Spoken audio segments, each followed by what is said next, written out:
তো শিক্ষা প্রতিষ্ঠান কেন্দ্রিক তো শিক্ষার্থীদের উচিত আন্দোলন করা। তো শিক্ষার্থীরা শিক্ষা প্রতিষ্ঠান কেন্দ্রিক আন্দোলন না করে ওই এনসিপি লেজুর হয়ে যাচ্ছে, জামাত ইসলামের লেজুর হয়ে যাচ্ছে।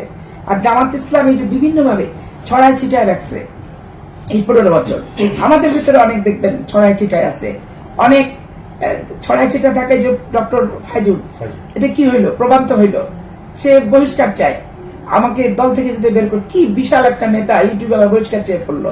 বহিষ্কারের কি কারণ? আমি বলছি যে হচ্ছে হুজুর সাহেবের নাম যেন কি, ওই হুজুর যে বক্তৃতা দেন কুষ্টিয়া থেকে, সেটা ভোট চাবে মঞ্চে, যে রাজনীতি নিষিদ্ধ আলেম ওলেমা, এটা কিন্তু আমি বলিনি, কিন্তু সেটা করলো তো অপব্যাখ্যা করলো, আমার জানাজা হবে না এটা পর্যন্ত বলে গেল।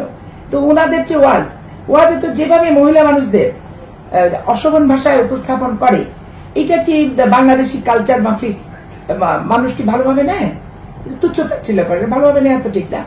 যে কোনো মানুষের, বাংলাদেশের নাগরিকের ভোটার হওয়ার অধিকার আছে, ভোট দেওয়ার অধিকার আছে, প্রার্থী হওয়ার অধিকার আছে।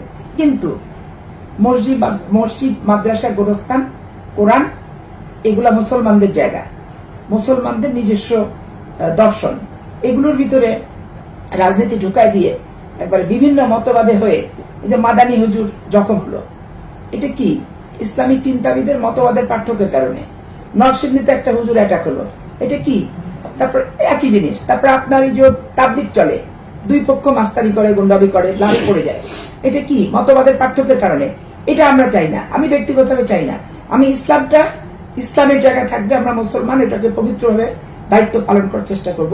যেটুকু পারবো না সেটা সরি বলবো, আল্লাহর কাছে মাপ চেয়ে নেব।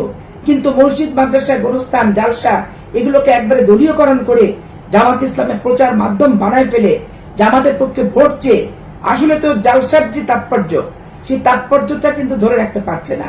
সেখানেই আমার কথা ছিল।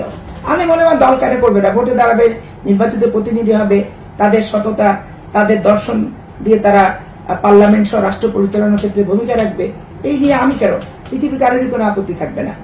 কিন্তু মসজিদকে ব্যবহার করার ক্ষেত্রে আপত্তি আছে।